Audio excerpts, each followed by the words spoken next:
Welcome to my second video. Although lockdown is easing, it doesn't alter the fact that I can't pick up my new and first motorhome until November. There is still no rugby or any other sport to watch. Consequently, to keep this channel running, I decided to visit the last rugby club I played at, which happens also to be where I live, for the moment. Belper RUFC is a junior rugby club playing in the Midlands 3rd tier. Unlike the vast majority of clubs, it was formed fairly recently in 1975. As I heard it, it was a result of a few teachers from Derby and the Amber Valley area getting together, and it grew from there. If that or anything else in the narrative is incorrect, please let me and everyone know in the comments below. Early games were played at Eyes Meadows in Duffield, situated between Belper and Derby.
So, here we are at Duffield Cricket Club, Eyes Meadows, pavilion behind me, and of course football fields and rugby fields surrounding it. Also used to play cricket here.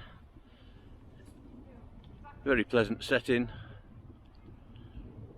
Pitch was not bad, uneven bounce a little bit slow onto the bat. If you got yourself in, you could actually play a long innings.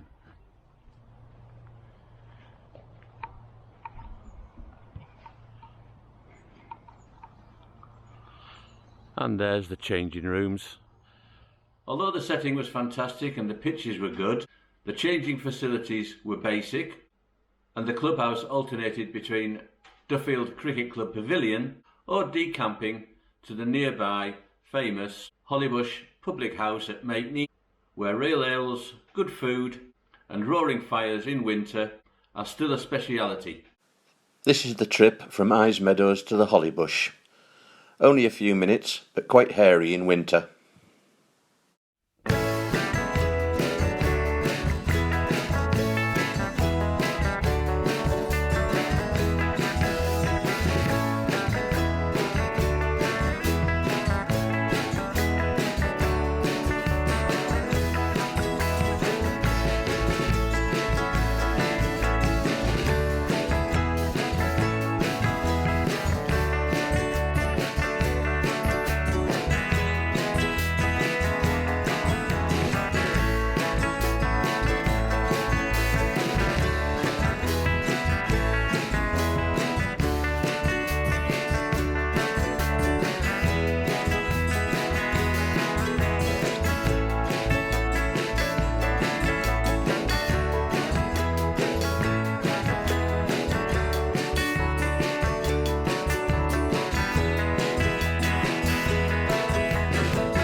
Some games were held on Belper School's pitches situated behind the leisure centre.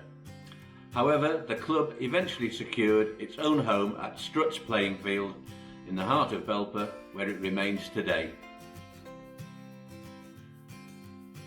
Belper is in the northern part of the Midlands region of England, located just north of the cities of Derby and Nottingham.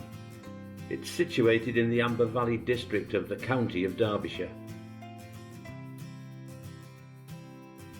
The Derwent River on which it stands was a major source of power in the Industrial Revolution in Britain, and Belper prospered and grew in the era when the cotton and textile mills were proliferating. Although Belper itself had previously been a centre for nail production since medieval times, it grew massively with the new textile and associated industries. Its population is currently around 20,000. Although its businesses are now mainly lighter industries, and it also acts as a dormitory town for its neighbouring cities and as a gateway to both the Peak District National Park and the Pennines to the north. There is a fantastic community spirit in the town, and there are plenty of organised festivals and other events, including food markets, a Belper Games charity event and Belper Goes Green Festival, to name but a few.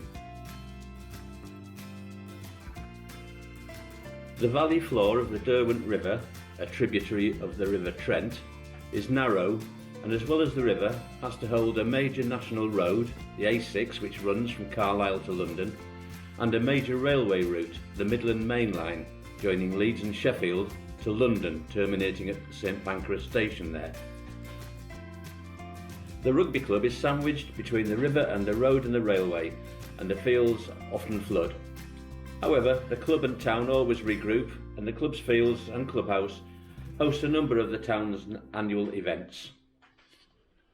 Any club that concentrates on its community base usually finds that its membership grows, and that's the case here. Over recent years, junior sections have evolved, and there is a women's side that has developed too. In summary, Belper and its rugby club are well worth a visit.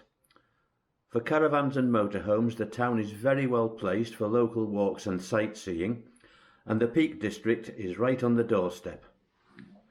I've put this video together for practice during the ongoing lockdown, as you've probably noticed, trialling my new action camera for the driving shots, for example. And I will definitely return to do a proper coverage of the rugby club when things are more back to normal and I'm able to show you the facilities actually in use. Until then, please remember to subscribe to the channel, hit the bell to get notifications when new videos are released, and leave any comments you'd like to make.